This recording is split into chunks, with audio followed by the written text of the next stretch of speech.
All right. Yeah, I'm here live at the SSG Merlin 10K with Hayden Burrow.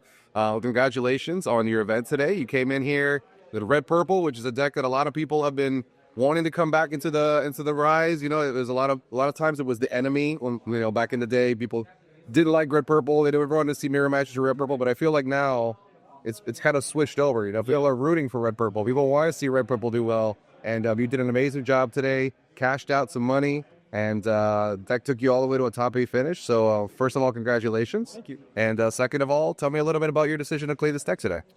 Yeah, so I basically just took the advice of my friend, Matthew, that he's really good, and we tested the deck a lot, and I saw how powerful it was, and mainly, I think it's most flexible into all the matchups, where if it can beat anything, there's not a terrible matchup that you just lose to. Sure.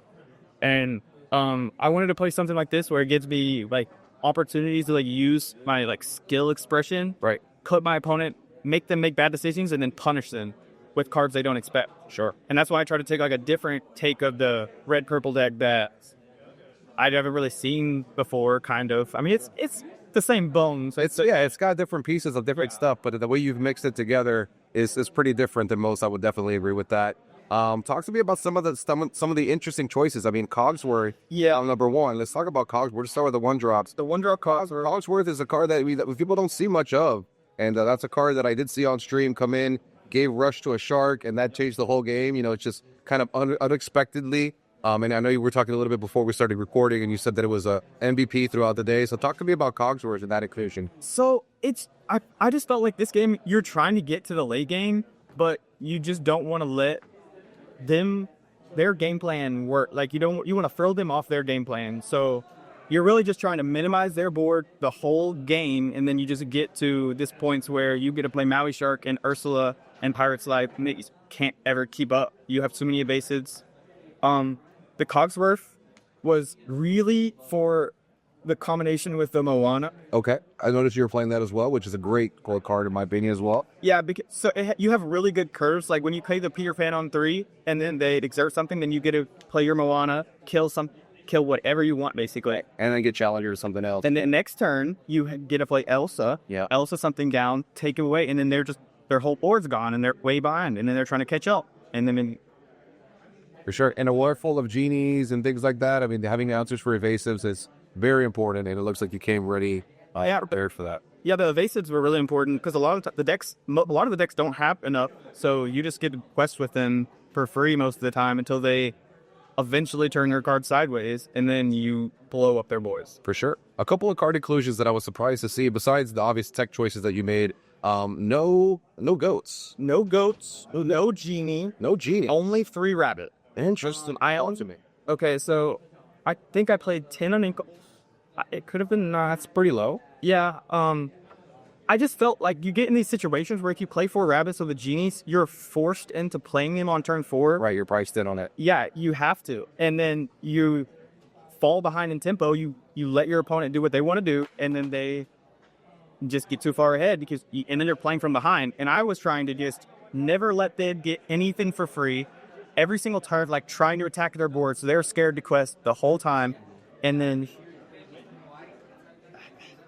Yeah, obviously it worked out. Absolutely. Plus, you're playing Pirate's Life, so it's not like you don't have ways to instantly gain lore. It essentially is a goat and a bounce put together into one card, and you're able to recur with your Maui and things like that. Yeah, overall, the list, like I said, it looks like a bunch of pieces of different lists, which I love. But one thing that I never see in Red Purple that I did see you play on stream, and you did say it was a great card for you today, is a 7-drop Ursula. Yes. Big Sea Witch Queen Ursula. As I mentioned to you, I'm a green-purple player, so that card, I'm very familiar with shifting in Ursula. Yeah. But you're saying I'm paying 7, and it's still worth it. It's still worth the slot. Yeah, I think so. Because, to be honest, the past 2 or 3 days, I didn't put this card in my deck until 2 or 3 days ago. I tested it a lot online. I was playing the 2-drop Ursula. Mm-hmm. She's not great, but she's still a card that helps you fight for the board and lets you play something onto. Right. Good. But I just decided that she wasn't good enough. She might be, and I just decided to just try to play a more consistent deck and I added the 3rd library, I added the brawls, and I took just so I could have the libraries are for the blue-red matchup. Right. The brawls are for Song, because you can't really beat them if they go second, or if they go first. you need to be able to have an answer for the aerial. Aerial right away. Yeah. Yeah. Plus, it takes out genies and all sorts of other miscellaneous things as well. That's amazing. Yeah, I mean, obviously, when you joined this tournament today, is there something that you expected to be playing more of? Did you expect the amount of Grey Steel that you played today? No. Right now, if you played it, but a lot of people played against Grey Steel. I didn't. I played 3 Amber Steel, 3 Purple Steels, 3 Purple, Blue Red. So you dodged Green Steel because there was a lot of Green Steel in the race today. I want that matchup. Right. Like, I want that matchup because I have so many evasives. Like, none of that stuff really scares, but sure, I can play off the top of my decks and it's fine. For sure. And this card's also great in that matchup. That's what I was going to say. Like, all these matches we're talking about, any Steel matchup, Ursula's a monster. Well, Zan won with the Jafar deck, so I expected there would be some people playing the Jafar deck. That's who I played against on stream. And this won me game 1 because he couldn't sing anything. And then they're Amber Steel, Purple Steel, all these Steel decks they require their songs to get going. And against just regular Steel songs, like it's hard because you have to fight for the board the whole game. You can't ever let them get an inch. A play I did a lot was, like, I would play Diablo on 1, let them Cinderella kill it, and then I would Cogsworth, rush my Turnabog, and take out the Cindy. Because then they're too far behind. Like, if they want to sing with their Troubadour or whatever next turn, then you have Crab and Fox, and you automatically kill that. So then they never get ahead, and they have no bodies on the board. I like it.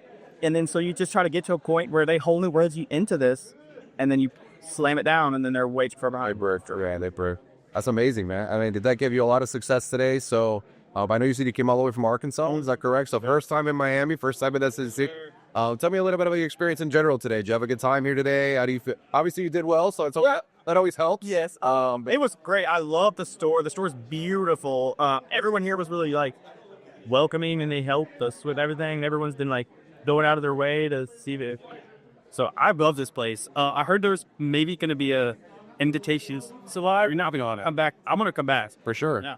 We'd love to have you back. I know SSG's got a lot of things in the pipeline. We're always trying to come up with new big ideas, and obviously we're waiting for Ravensburger to announce what they want to do with their stuff. So a lot of exciting stuff to look forward to in the near future, and we hope to see you back from Arkansas. You're always welcome here in Miami. I know you said you might hit the beaches tomorrow. It's not. I'm hoping. Don't get too burned. I'll try. And any shout-outs you want to make while we have you here? Anybody at all? Any thank you shout-outs? Shout out Matthew, Douglas, Gaines, Zane. They're the ones I came with. We tested together. We tried a lot. I played probably 800 games almost of online over the past week and a half trying to get ready. I did not feel confident coming in today. I did not pick any chance on who this was, so I'm really surprised, actually. I hear that a lot from people that make top. For some reason, people that think they're going to make top don't make top, but the people that are just like, I just showed up, and they're in the top 8. So, I mean, I did put in a lot of work and a lot of time, but I still didn't feel super confident because I had the cards in my hand. I haven't had enough chance to do it, but it worked out, and I'm going to put in a third. I'm going to put in the third Cogsworth. That's my last question. Anything you think you would change? I know you're still going through, or you just had the tournament, but anything that stood out to you was like, maybe this was not so great today, or maybe really great today. There's a lot of cards in here that aren't always super great, but they fulfill a role, and you need them to fulfill that role. Sure. Like Kuya Bark, she's not that great, but play her in the song, and she doesn't die to Storm, and she doesn't die to Street, and that's all you need. Like, don't need anything else. And so I just wanted to focus on, like, the specific game stakes, the cards I know that would be impactful, so I could be in the games. I just wanted to not lose the early game, get to the late game, use my weapon event. That's enough over there. Yep. Well, thank you so much, man. I appreciate you taking the time, and obviously thank you for taking the trip over here. It's a big travel, so thank you for that. And, if you ever need anything else, you know where to find us, and thank you for coming out tonight. I'll see that. All right. There you go.